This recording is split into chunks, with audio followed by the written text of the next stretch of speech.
This is the story of Okonkwo. Okonkwo belongs to the Igbo tribe in Africa. He lives in the village called Umofia. As a young man, Okonkwo becomes one of the greatest wrestlers in his clan. He gives a lot of importance to strength and aggression. He believes that it is masculine to be strong. His worst fear is to be thought of as feminine or weak. He does not want to be like that. His father, Unoka, was like that. Okonkwo is growing in wealth. He's becoming rich, powerful, and as the tribe developed and grew, he became one of the greatest men in that tribe. He had a large farm of yam and he had 3 wives and children. He treats his family very strictly. He is not a weak man. The only emotion he shows is anger. He is worried about his eldest son, Noe, because Okonkwo sees that Noe is like Unoka, his father. He is a little lazy, not so strong. Okonkwo is worried and upset. One day his clan has some settlement with a neighboring village. And as a part of the settlement, a virgin has to be sacrificed, and also a 15-year-old boy, Ikemefuna, has to come to Umofia. He lives with Okonkwo like Okonkwo's son for the next 3 years. Ikemefuna is also very good to Noe. He's a wonderful boy, Ikemefuna. Noe loves him. They share tales, folk tales, and Ikemefuna inspires Noe to do very masculine things. Okonkwo is very happy. Okonkwo loves Ikemefuna, but he does not show his love. And Ikemefuna is calling Okonkwo father. Like that, 3 years go by.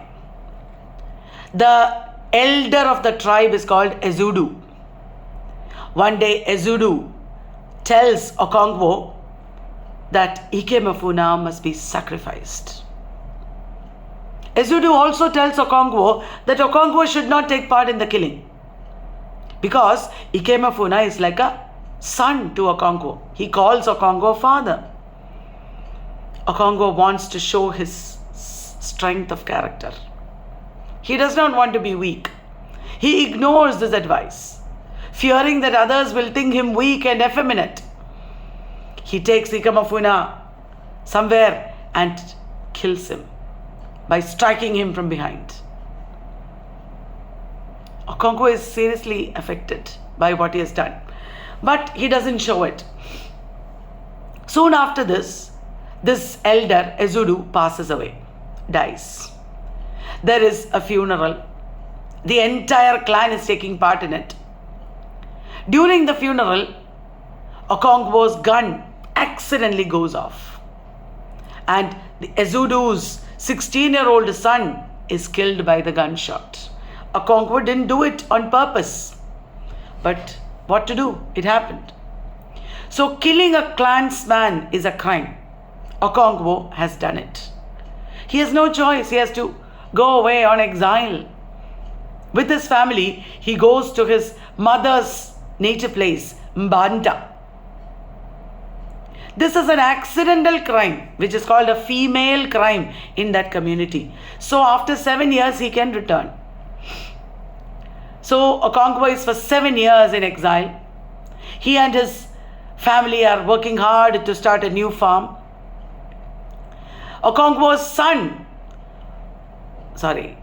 friend only visits him. Nobody else visits him, because he's like an outcast.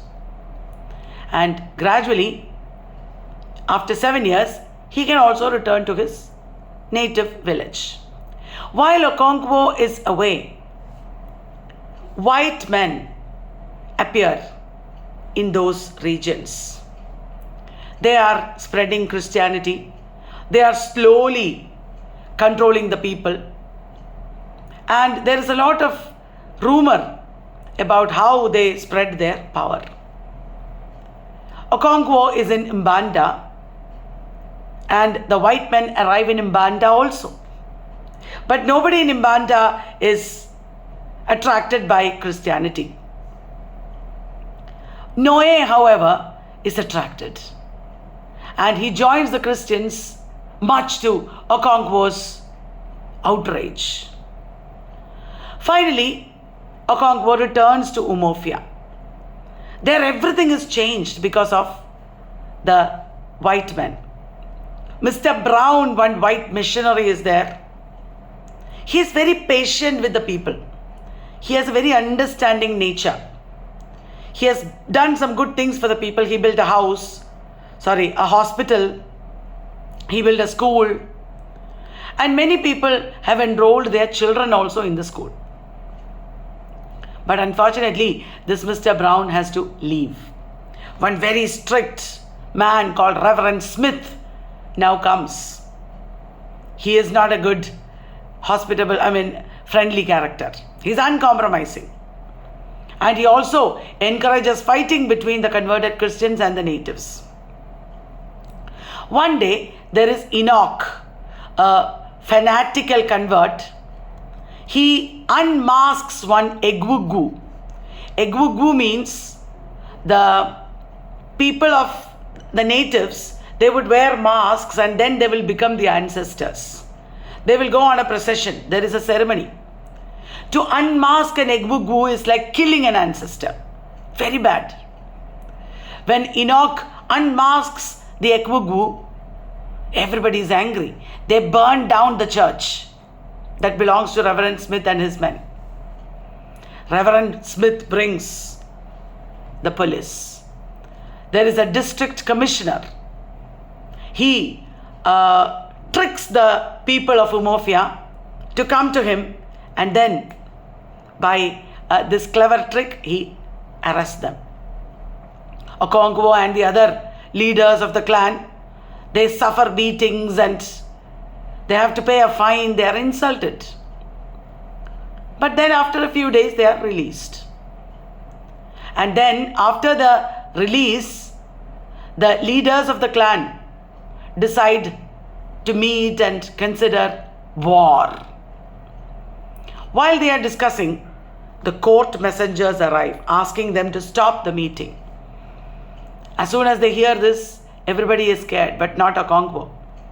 Okonkwo confronts the messengers, and the messengers tell him that you have to stop the meeting. Okonkwo immediately strikes down the messenger. That is a very bad thing to do.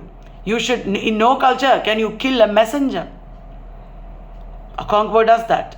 But none of his clansmen are supporting Okonkwo. They are all scared. Okonkwo sees that nobody is supporting him. He quietly walks away and hangs himself. Now, killing himself is also something that Okonkwo does that is unacceptable to the people. Okonkwo has done many things like that to prove his masculinity. And lastly, he has killed himself. Because he killed himself, the community will treat him like an outcast. When the district commissioner comes the next day to fetch Okonkwo, the clansmen show him the body of Okonkwo, dead body, but they do not touch it because he has committed suicide. The district commissioner is amused by this custom, and he is writing a book on Nigeria at that time, the pacification of the primitive tribes of the lower Niger. In that book, Okonkwo's story becomes a small paragraph. So this is a book about how the white men arrived in a native village and completely changed it, led to the people fighting with each other. The white people destroyed the culture of Nigeria and its villages. Well, the people of Nigeria were not perfect. Okonkwo has his problems, but it matched their culture, their history, their traditions. He had a place there. a role there. But the English people destroyed it. That is the story of Things Fall Apart by Chinua Achebe.